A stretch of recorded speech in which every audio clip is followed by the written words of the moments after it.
मेरी गांव के अंदर सबसे पहले तो मैं आपको एक बात का धन्यवाद दूंगा।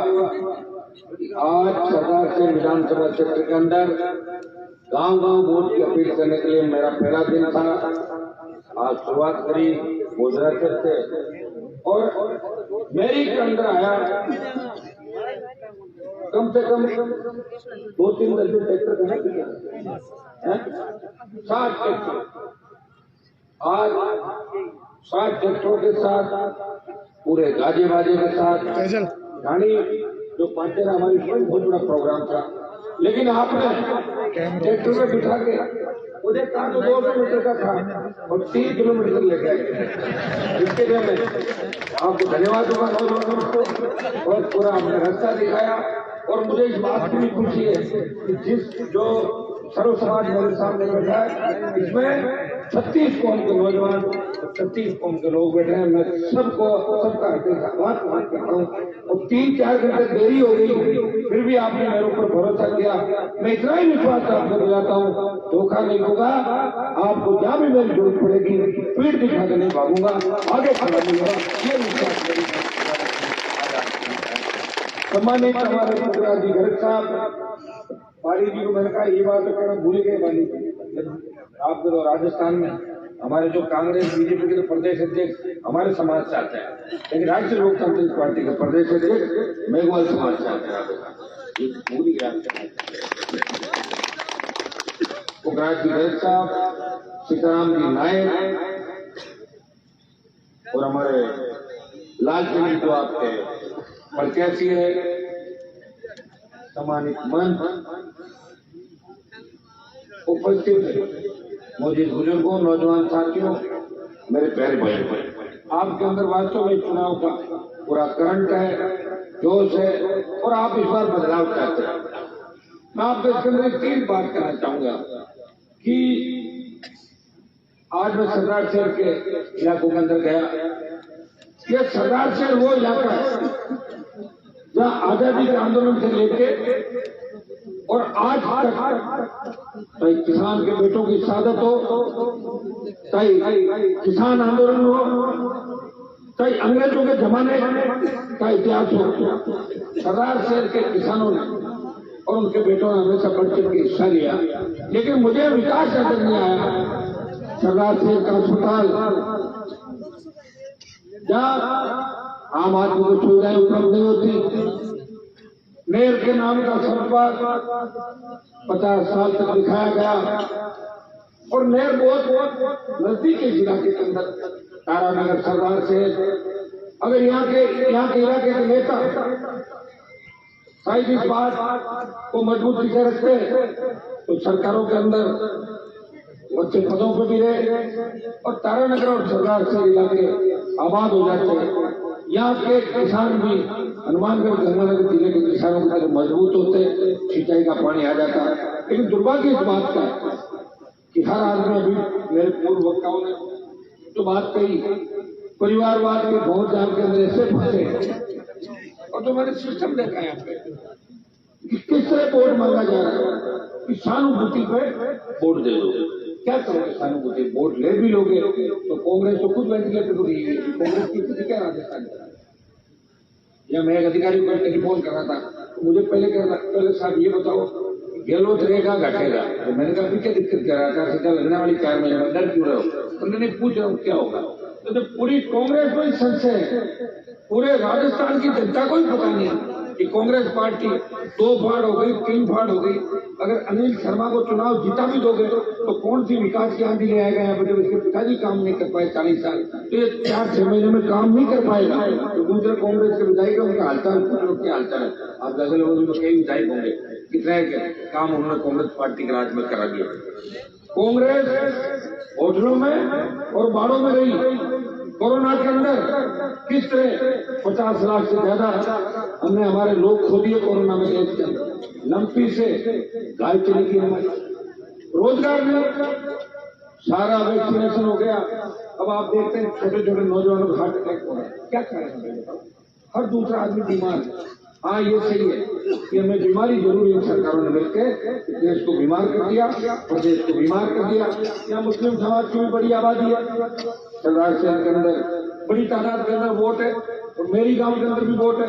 मैं मुस्लिम समाज के भाइयों से भी आह्वान करना चाहता हूँ कि जहां भी मोर्चे बने और जहां भी पार्टियां बनी इस देश के अंदर, उत्तर प्रदेश हो, बिहार हो, हरियाणा हो, उड़ीसा हो, साउथ के स्टेट हो, वहां बड़ी जातियों के साथ शेड्यूल कास्ट और मुसलमान जब साथ आया तो कांग्रेस का भी इलाज हुआ और भारतीय जनता पार्टी भी पीछे चली गई।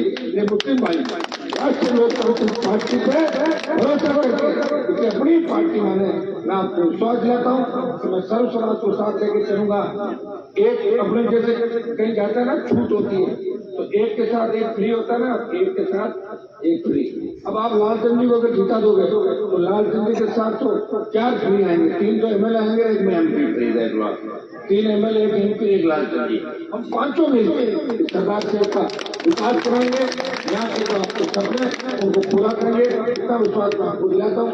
बिजली, पानी, सड़क, स्कूल की तमाम समस्या, फसल बीमा किसानों को मिलता है, रोज धरना प्रदर्शन, अभी गांव की समस्या आपने बताई, राशन डीलर, मैं आपको विश्वास दिलाता हूँ अगर पूरा गांव सहमत है तो फिर हमें कोई दिक्कत नहीं है। हमें तो दिक्कत जब होती है जब गांव आधा आधा हो जाता है और वोट टूटने की दिक्कत होती है, समझ गए ना। पूरे गांव में कोई प्रॉब्लम ही नहीं है, करेंगे मदद आपकी, आप निश्चिंत रहें, मुझे दे देना।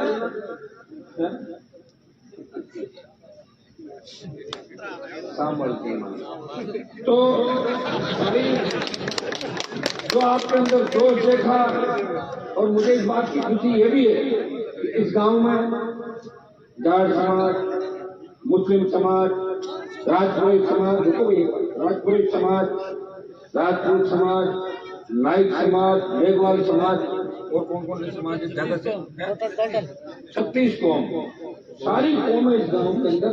और जो भाईचारा आपका है वो देख के मिसाल से सरदार से मैं कायम हूँ, इतना बड़ा गांव तो भाईचारे के साथ आप लेते हैं। ये अपना भाईचारा बनाए रखें, ये बना रहना चाहिए। चुनाव आते रहेंगे, जाते रहेंगे। एक चीज आप सीख लो, जिस दिन आपने ये चीज सीख ली कि चुनाव की बात को चुनाव तक याद रखना है, चाहे सरपंच के चुनाव हो, चाहे एमएलए को, एमपी को, उसके बाद अपने को झगड़े बूथों को नहीं करना है, क्योंकि सारे नेता एक साथ बैठ के लंच और डिनर करते हैं। लोग देखा नहीं देखा आपने, तो आपकी बात की लड़ाई, इस बात का ध्यान हमें ग्रामीण क्षेत्र के हमारे भाइयों को रखना होगा। मैं आपको विश्वास दिलाता हूँ कि जो लड़ाई मैंने आपके लिए पिछले 20-25 साल करनी है, पूर्व वक्ताओं ने सारी बात की। मैं भी चाहता था 2003 में वसुंधरा जी झगड़ा नहीं करता, मंत्री बन जाता, 8 में फिर बन जाता, पार्टी बदल के 13 में बन जाता, 18 में बन जाता। और जब देश के अंदर किसान आंदोलन था, मेरा कोई मोदी जी से जमीन का झगड़ा नहीं था, जब देश के किसान तकलीफ के अंदर थे, पंजाब, हरियाणा, उत्तर प्रदेश के किसान नेताओं ने कहा, हनुमान जी आप अगर हमारे साथ आ जाओ, दिल्ली जयपुर का हाईवे अगर जाम कर दो, गुजरात दिल्ली का कनेक्शन काट दो, तो मोदी जी झुकेंगे। और आप किसान के बेटे हो भाई। और राजस्थान में उस समय किसान आंदोलन नहीं चल रहा था, चूरू आपके सरदार से और हनुमानगढ़, गंगानगर, भोजपुर, इन जिलों से नौजवानों के मैसेज आ रहे थे, ये नेता चाह रहे थे। और हमारे मारवाड़ शहर में आंदोलन की बात भी नहीं थी, मैं ही आंदोलन कर रहा था। मैंने आपके सम्मान के लिए पड़ोसी थाली को ठोकर मारा, मंत्री पद छोड़ा और एनडीए छोड़कर सड़क पर कोई सांसद इस देश के अंदर बैठा, वो नागौर का सांसद था, जो किसानों के मान और सम्मान की लड़ाई देश के अंदर। भाइयों, उसके बाद केंद्र की अग्निपथ योजना आई, सेना को ठेके पे दे दिया। सांसद तो आपके यहाँ भी है, किसान आंदोलन के समय भी थे, बयान पढ़े होंगे आपने सारे, हमारे भी पढ़े होंगे, अग्निपथ के भी पढ़े होंगे बयान। आजकल तो आप हर चीज पढ़ के, आजकल हम बोल के जाते हो तो रिकॉर्ड कर लेते हो, गलती से कहीं वापस बात और कहते हैं पहले आपके जवाब दिया, ध्यान रखना पड़ता है बात। तो भाइयों, जब सेना को ठेके पर दिया, मेरे घर से कोई फौज में नहीं है, तो मेरा रिश्तेदार भी कोई सेना में नहीं, लेकिन मैं जिस इलाके के अंदर खड़ा हूँ, इस इलाके से शेखावाटी से हजारों किसान के बेटों ने भारत माता की रक्षा करते अपने प्राण न्यौछावर के बच्चे फौज में, तो रोजगार के लिए नहीं जाते, बच्चों के अंदर देशभक्ति का जज्बा है, अखबारों में छपा था। अमेरिका के अखबार के अंदर छपा कि भारत के अंदर वो बटालियन है, वो जाट रेजिमेंट है जिसका जवान 20,000 फीटों की पहाड़ी पर 50 किलो गोला बारूद और AK-47 राइफल लेके और दुश्मनों पर वार करता है 20,000 फीटों की पहाड़ी पहुंचता है। वो रेजिमेंट है भारत का Jat regiment, Sikh regiment, Rajput regiment. ये जब सेनाई ठेके पे चली जाएगी तो कहां से रेजिमेंट बचेगी? इस बात का भी आपको सोचना है। कई लोग कहते हैं हनुमान जी जातिवाद करते हैं। अरे जातिवाद मैं थोड़ी लेके आया, मैं तो 2008 में गया हूँ, उससे पहले के जातिवाद है नहीं थे। 2008 में हनुमान बेनीवाल आया और आने के बाद जवान और किसान के लिए पार्टी बनाई और दिल्ली के अंदर ये संदेश दिया। आप इसे देखो, मुझे हेलो 2008 के बाद ये संदेश दिया देश के अंदर कि राजस्थान उन राज्यों में नहीं है जहां एक बार कांग्रेस है एक बार बीजेपी। सीरियसली लेते राजस्थान को लोग, जिस तरह सरदार साहब के अंदर ये तय हो गया एक बार कांग्रेस, एक बार 5 बार कांग्रेस और एक बार बीजेपी तय है। तो राजस्थान का ही है, यहाँ तो कांग्रेस आएगी या बीजेपी आएगी, कोई मानने को तैयार नहीं कि नई पार्टी राजस्थान में आ सकती है। भाइयों, पिछली बार हनुमान बेनीवाल की हुंकार का ही परिणाम था और हुंकार भरने की मुझे आवश्यकता क्यों पड़ी? क्योंकि मैच से पहले किसी ने हुंकार नहीं भरी थी। हनुमान बेनीवाल ने हुंकार इसलिए भरी, मेरी उम्र का भी एडजस्टमेंट ठीक था, मैं कब लड़ूंगा 10, 15, 20 साल लोगों के लिए। और हुंकार भी क्या थी, और मेरी जाति के लिए लड़ रहा था। मैंने कहा किसानों का संपूर्ण कर्जा माफ करो, फ्री बिजली दो, टोल मुक्त राजस्थान, बेरोजगारी भत्ता और मजबूत लोकायुक्त। ये बात करके नागौर, बाड़मेर, बीकानेर के अंदर जो हुक्का रैलियां करी उसमें तो सरकार डर गई। स्टेट हाईवे टोल फ्री किए, बिजली 500 की माफ हुई, 50,000 नौकरी घोषणा। हुकार के माध्यम से मेरे भाइयों को जगाने का प्रयास किया। और आप देख रहे हो उस समय से लगातार अगर आपको लड़ता हुआ कोई व्यक्ति दिखता है, जो जयपुर में तो सीएम से लड़ता है और दिल्ली में पीएम से लड़ता है, और जो भी घर पे आता है काम करो उसको मना नहीं करता। और हर आदमी आता है और लास्ट उम्मीद कहता है कि हनुमान जी अब लास्ट उम्मीद आप हो, आप मदद करो। और ईश्वर की कृपा है कि मैं जिसकी मदद करता हूँ पार पड़ जाती है। क्योंकि लोकतंत्र के अंदर जनता की बहुत बड़ी ताकत होती है। जनता की ताकत मेरे साथ है, आप लाखों हजारों की तादाद के अंदर खड़े हो जाते हो और ईश्वर की कृपा से न्याय मिल जाता है हर वर्ष को। आप मेरे संघर्ष के अंदर ये भी टटोलो, अगर किसी व्यक्ति को लगता है कि हनुमान जी सिर्फ जातिवादी नेता है तो टटोल लो आप। जैसे आप पता करोगे आपको पता लग जाएगा कि हनुमान बेनीवाल वो नेता है जिसने ब्राह्मण बनिया और श्रवण जातियों के आरक्षण की भी आर्थिक आधार पर आरक्षण की पैरवी करी थी राजस्थान के अंदर, विधानसभा में करी और लोकसभा के अंदर करी। तो कहने वाले तो कहते रहेंगे, वो कोई कह रहे बीजेपी के नेता ये कह रहे थे यार इनकी तो चलने वाली नहीं है। अगर आज भी चलने वाली नहीं होती तो मोदी ने मेरे सीट क्यों छोटी बिना बोलती, बहुत छोटी थी, बाढ़ में भी छोटी थी, तो मैंने ली नहीं। मैंने कहा कि हार जाऊं तो रिकॉर्ड खराब हो जाएगा, एक दिन वही जीतूंगा। बाढ़ में कैंडिडेट मेरा था, उन्हीं की बाढ़ में। और बीजेपी नहीं लड़े ना उपचुनाव, कितने सारे लड़े, एक वो जीती है, एक मैं जीत गया, 5 जगह हरी बात आरपी बल्लभनगर में सेकंड रही, दरियावाद बीजेपी 30 है, बल्लभनगर में जमान करती 4 नंबर में चली गई। मैं कोई ये नहीं कहता, तो बहुत बड़ी पार्टी है, हमें तो कितना टाइम हुआ, 4 साल हुए राष्ट्रीय लोकतांत्रिक पार्टी को बनाए। और भाइयों आज मुझसे अपना घर चलाने के लिए कितना तकलीफ पड़ती है। एक आदमी पार्टी बना के चलाए, 1 रुपया किसी से ले नहीं, भीख मांगे नहीं। अब तो हमने कार्यकर्ताओं में 100 रुपये वैसी नहीं काटी, जी बताओ 1 रुपया लेता किसी से, पता कर लेना। अगर मुझे पैसे का शौक होता और मैं चंदे चपटे करता तो मोदी और अमित शाह मेरे घर पे ईडी नहीं भेजते थे। आपको क्या लग रहा है हमारा रिश्तेदार हो गया, तो पहले ही भेजते ईडी आ भी जाएगी।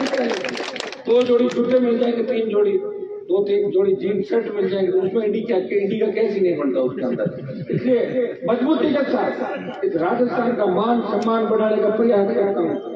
लोकसभा के अंदर मैं ये नहीं कहता कि चुरू का मामला है, मैं कहता हूँ मेरे राजस्थान का मामला है, मेरे देश के जवान का मामला है, देश के किसान का मामला है। हर मामले में आगे खड़ा देखते हो हनुमान बेनीवाल को, कभी पीछे नहीं बैठा।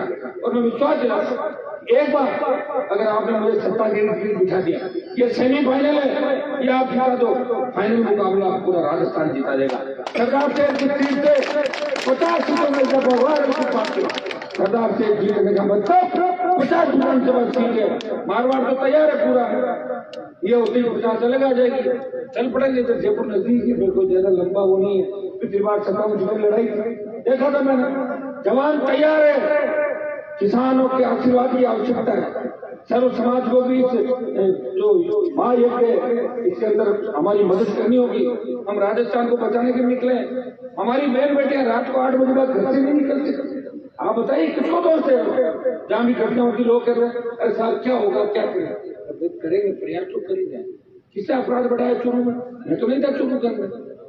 सारी जो व्यवस्था, रोजगार है नहीं बच्चों के पास, तो उल्टे सुलटे काम कर रहे हैं, क्राइम कर रहे हैं, कलम की जगह बंदूक दे दी हाथ के अंदर। सारे नेता राजस्थान के यही काम कर रहे हैं। कोई बिजली माफिया से मिला, तो पर्यटन माफिया से, कोई भू माफिया से, कोई दूसरा काम कर रहा है। तो भाइयों इसको ठीक कौन करेगा ये बताओ? ठीक आप ही तो करोगे। ये वोट की ताकत है, इस वोट की चोट से कांग्रेस और बीजेपी को घर बिठाओ, राष्ट्रीय लोकतांत्रिक पार्टी को मजबूत करो। एक बार भरोसा हनुमान गोलवाल का करो, मैं विश्वास दिलाता हूँ कि रात को 12 बजे भी हमारी बहन बेटी सड़क पर निकलेगी, वो ऐसे घूमेगी जैसे घर के आंगन के अंदर घूम रही है। मजा लगता कई लोग मुझे सरदार से कह रहे थे कि साहब वोट तो देते हैं आप वाली पार्टी को, लेकिन हमें डर लग रहा है। मैंने कहा किस चीज का? बोले राजगढ़ नहीं बन जाए। तो मैंने कहा राजगढ़ कहाँ से बन जाएगा? हनुमान बेनीवाल की पार्टी जीत जाएगी तो मैं तो राजगढ़ के अंदर भी अपराध कर दूंगा। मुझे एंट्री तो दो आप देती, मैं तो चुनानगढ़ आया। धन्यवाद बच्चों को, जिले के जवानों को कितना मुझे 32-33,000 वोट दिए। पिछली बार कुछ कमियां रह गई, अगली बार हमारे बता दो वोट आप मेरे पे भरोसा करो। मेरे गारंटर लाखों लोग मिल जाएंगे देश के अंदर। मेरी करनी और करनी के अंदर अंतर नहीं है। कितना ही बड़ा नुकसान हो जाए, अगर हाँ कर ली, हाँ गरीब को गणेश मान की सेवा करी, तो मेरे घर आ गया, उसकी मदद करी, चाहे उसकी जाति पूछ लो, मैं तो जाति पूछी, उन्हें वोट पूछा कि किसको वोट दिया। ये हनुमान बेनीवाल से आप अपने भाई की मदद करो। इस कलयुग के अंदर भी हमारे जैसे लोग लड़ने वाले मिले, आपको ताकत दो, नई ऊर्जा दो। मैं विश्वास दिलाता हूँ कि आने वाला समय नौजवानों का होगा। इन नौजवानों के चेहरों पे, किसानों के चेहरों पर जो मायूसी राजस्थान के अंदर दूर हो जाएगी और आपके सपनों का राजस्थान होगा।